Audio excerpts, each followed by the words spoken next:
With Doubtnut, get instant video solutions to all your maths, physics, chemistry, and biology doubts. Just click the image of the question, crop the question, and get instant video solution. Download Doubtnut app today.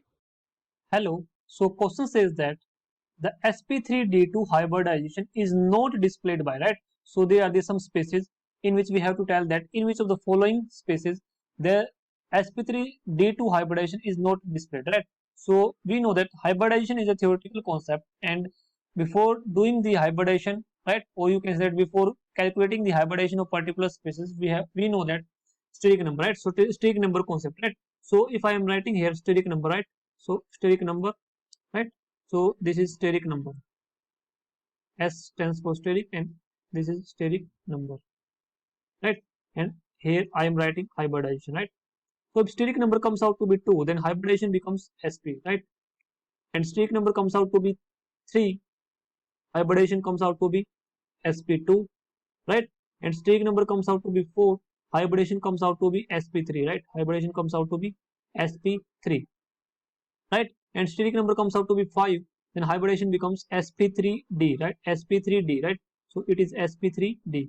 And if steric number comes out to be 6, then hybridization becomes sp3d2, right? sp3d2, right? So now question arises how to calculate the steric number, right? So the formula for calculating the steric number is steric number. You can calculate the steric number just by adding the number of lone pair and number of lone pair, right? Number of lone pair and number of bond pair, right? So this is, you can say that number of lone pair, right? So number of lone pair, number of lone pair plus number of bond pair, number of bond pair, right? So from this formula we can calculate the steric number, right? So always remember, in the bond pair we do not count pi bond, right? We just only count the sigma bond, right? So let's calculate it, right? So if we talk about the option A, right? If we talk about the option A, that is sulfur hexafluoride. So this is SF6, right? So here I am talking about SF6, right? We know that sulfur.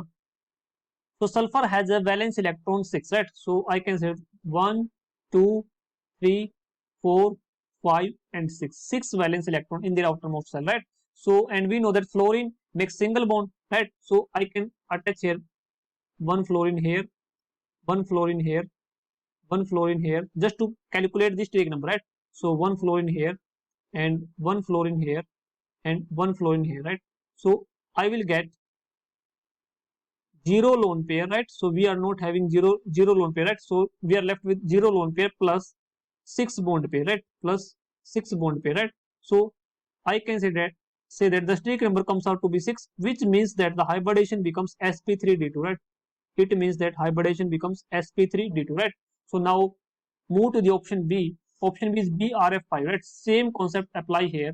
Option B, right? If we see the option B, that is BRF5, right? BRF5, right? Since bromine has a halogen, so outermost electron, or you can say the valence electrons are 7, right? So 1, 2, 3, 4, 5, 6, and 7. These are the valence cell electrons, right? So there are 5 fluorines, so attach it. 1, 2, 3, 4, and 5, right? So we are left only with one lone pair, right? So this is lone pair, right? So I can say that we are left with one lone pair, right? We are left with one lone pair plus 5 bond pair, right? We are left with one lone pair plus 5 bond pair. So the steric number comes out to be 6. It means that the hybridization becomes sp3d2. Hybridization becomes sp3d2, right? And if we are talking about the option C, right? Option C is PF5, right? Option C is PF5, right? So if I'm talking about the option C, that is PF5, right? So PF5. So we know that in the phosphorus there are 5 valence electron, right? So 5 valence electron in their outermost shell. 1, 2, 3, 4, and 5, right? And all these 5 electrons are shared by fluorine, right? So these are the 5 fluorines. So 4 and this is 5.